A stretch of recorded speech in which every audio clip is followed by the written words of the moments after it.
Hello বন্ধুরা, কে কে টমেটোর চাটনি পছন্দ করো? আমি অনেক দিন বাদে আজকে টমেটোর চাটনি রান্না করছি। বাচ্চারা খাবে, মানে একটু ভিন্ন টাইপ। অনেক দিন পরে বাড়ি এলাম, বাইরে গেছিলাম ঘুরতে। তো বাচ্চাদের জন্য চেষ্টা করছি একটু ডেলি একটু ভিন্ন ভিন্ন রান্না করে খাওয়ানোর। তো কারা টমেটো চাটনি পছন্দ করেন? টমেটো চাটনি কিন্তু অনেক রকম ফল টল দিয়ে করতে হয়, কিন্তু আমি একদম সিম্পলি করেছি, যেহেতু ঘরে করছি, হোটেলের মতো করছি না। তো যেটা হেলদি হয়, যেটা খেলে শরীরের কোনো ক্ষতি না হয়, সেইগুলো করার চেষ্টা করছি। দেখুন কেমন হয়েছে। আমার মনে হয় খুব সুন্দর দেখাচ্ছে। তো এর মধ্যে শুধুমাত্র 5 ফোড়ন দিয়েছি, যেটা দেয় আর কি, আর শুকনো লঙ্কা ফোড়ন দিয়েছি, একটু তেজপাতা দিয়েছি। তেজপাতাটা তো চাটনির মধ্যে মাস্ট। হ্যাঁ, সরিষা ফোড়ন তো আছেই।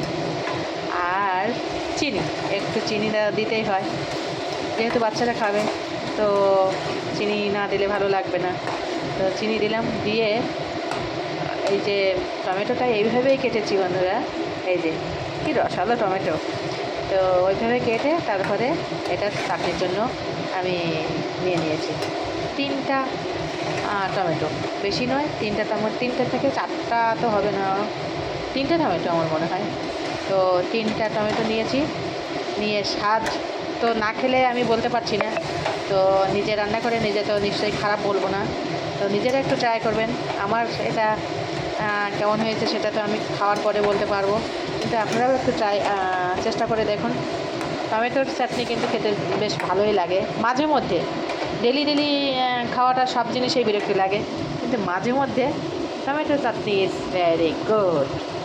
মানে আমরা তো স্বাদ চেঞ্জ করতে চাই। তো টক টাইপের খাবার খেলে স্বাদের একটা মানে চেঞ্জ আসে। তো যাদের খিদেমন্দা, যেটা বাংলায় বলে, খিদেমন্দ হয়, তারা একটু টক টাইপের খাওয়ার চেষ্টা করবেন।